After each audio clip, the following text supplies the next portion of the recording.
Honestly, my least favorite kind of reading, and I know this is going to sound weird because you guys tune in for my readings all the time, but my least favorite kind of reading is doing a reading. I actually prefer not to, I prefer to teach meditation. That I rather, like my ultimate goal, what my ministry actually does, what I do on a regular basis outside of the readings and stuff is I'm a light worker. I lead people to God. There's a lot of people who feel lost. There's a lot of people who feel like they can't find him, or he's a destination that's after death. You know what I'm saying? And he's not. And so that's what he told me to do. He told me to bring his people to him. And so that's what I do. So I prefer to teach people to meditate. I actually don't. Readings is like an additional service to who I am. You know what I'm saying? So, but I know that humans, and I'll tell you guys a little story. I'll tell y'all the reason I started doing readings. So when I got my first tarot decks, they were actually for me. When the decks called out to me, they were a new connection for me it was my grandmother in spirit. She's passed on. So it was my grandmother in spirit trying to show me what she used to do when she was alive that I never knew about because she died when I was 15, but we weren't as close as I wish we could have been while she was alive. So I didn't know it was my dad's mother. So she wanted to show me all the stuff that she was doing when she was alive. So she showed me like candle divination. These are all the things she's teaching me in spirit through my meditations and stuff. So I'm doing them in my physical life to learn the stuff that she wanted to teach me, so that's where the tarot came from, because she turns out she was a voodoo high priestess, unbeknownst to me or anybody else. You know what I'm saying? Except the people who knew, obviously. So, that's where all the tarot stuff came from. And then it was only for me. I only used it for me, and I used it for like my close friends and family, when I first got them. And then I got on, the ministry that I opened. I moved to Phoenix from Texas. The ministry I opened, it was mostly just me preaching, me teaching meditation, me doing healings, me doing exorcisms, me pretty much having the doors open for whatever. If God brought you to these doors right here at this ministry, he already prepared me or showed me what I needed to do for you before you got here. It probably is just a surprise to me how it's coming, but I knew it was going to. You know what I'm saying? So whatever you needed, it's here for you. We gonna take care of you, or I'm gonna take care of you, whatever the case may be. But when I closed the doors of the ministry and went to virtual, it turns out all that happened because I was getting ready to move and I didn't even know why. I just do what he tell me to do. So when I closed the doors of the ministry with all the discrimination that was going on, because it was in a plaza, it just wasn't working out with the homeless people and stuff. There was a lot of discrimination. So I closed it, moved everything virtual, got onto TikTok. So I'm like, well, if you want me to preach online, who you want me to preach to? You know what I'm saying?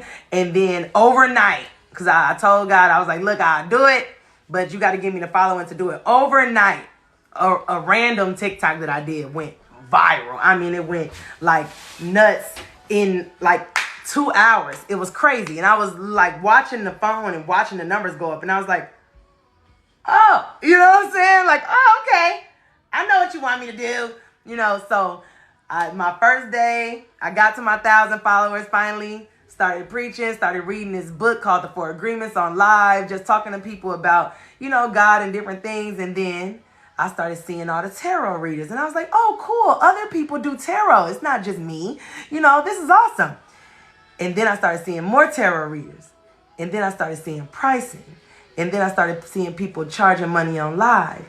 And then I started having people like find out that I can read and start asking me what I would charge them. And it started to like boil in my bones. And then I commented on something one day, and I told this girl, she was a young reader, it looked like she was just getting started, that God would pay her bills and that she didn't need to charge for readings because it was spiritual work, you know what I'm saying? And money is a man-made thing. And I was honestly just trying to help. Like I wasn't trying to judge, I came at her so smooth and so peaceful, thinking that this was something that I was supposed to say. And she went off. Told me that like I didn't appreciate my gifts because I didn't think they had value, because I wouldn't charge people money for them and all this other stuff. And I'm like, wait a minute, my gifts are all God. God made money. He don't care about y'all money. You know what I'm saying? How you gonna charge somebody money for something that's in their spirit? I literally like value my gifts so much that there is no price you could put on it. There is no amount. If I had to charge you money for what I do, it would be all of it. You know what I'm saying? It would be all the money in existence because this is God's money. You know what I'm saying? God gonna pay everything. He been told me that he was money. So why would I charge you money? How could I? It's like the pastor making you pay your tithes and offering before you can go in the doors of the church. What I do that at? So I got real mad. I got real heated about it. And I like jumped up in the middle of the night and I did this live where I was going off about people charging for tarot readings and just snapping. And my following just jumped up from there. So I started doing readings. I started doing free readings on live. And that's kind of where the tarot readings just took off. And I realized how many people it was truly healing. So I'm like, okay, cool. Whatever little intermediary they need. I don't use Bibles. So if we're using tarot cards, that's cool. God is God. The same way he told me through the cards, he could tell y'all through the cards. Because it's all the truth and it's all in him. You know? So tarot reading is a gift of everyone because it's literally you communicating with God. It's literally, some people think that they have power and like their power is pulling the cards. It's not. It's spirit making a card come out for the person you're talking to. How are you going to charge money for that? You know what I'm saying? So that's why I started doing the tarot readings. But I don't like to do any type of readings. So that's where that all came from. I love and enjoy the healing. You know what I'm saying? So I don't care what means we heal through. If readings is how we healing, readings is how we healing. You know what I'm saying? It's like if prayer how we healing, prayer how we healing. If meditation how we healing, meditation how we healing. If hugs how we healing, hugs how we healing. If magic how we healing, magic how we healing. If church is how we healing, church is how we healing. You know what I'm saying? So however we healing, baby, as long as the healing is being done, that's all I care about. As long as everybody making it to the promised land and knowing that they don't have to die to get there, that's all I care about. You know what I'm saying? I don't care how we do it. Period. I don't care how we do it. Oh, thank you, Genuine. Thank you.